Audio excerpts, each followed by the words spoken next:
Hormone replacement therapy should not make you gain a bunch of weight. So, if the scales have jumped up dramatically since you've been on HRT, there is something below the surface that needs looking into. There's a couple of obvious things here. Number one is you're on too high of a dose, or number two, you actually don't need that hormone that you've just added in. But there's some other reasons that often get missed. So, here they are.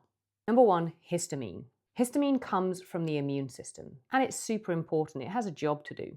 But when histamine gets too high, it can create a lot of inflammation in the body, and inflammation can lead to weight gain. So why does histamine get high?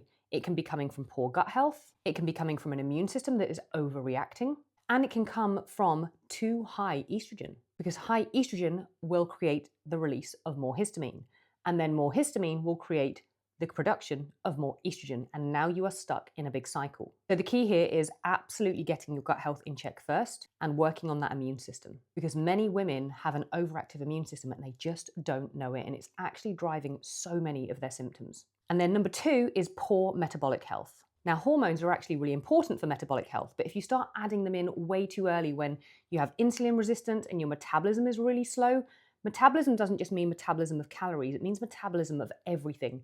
Hormones, it means that your digestion slows down because you don't have the energy within your cells to actually make the body work properly. And in fact, poor metabolic health and poor immune health often go hand in hand.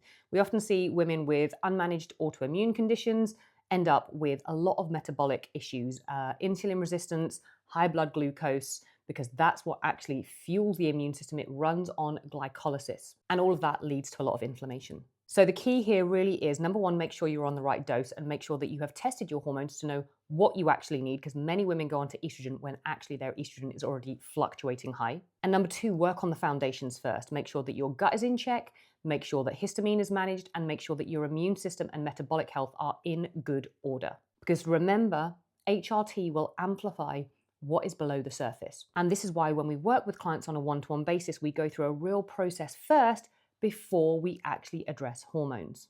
If you'd love to know that exact process that we use, we actually have a 4R blueprint that I can send you, which runs through it. And if you want to speak to our team about how we do that, then let me know below, comment blueprint, and I'll send it over.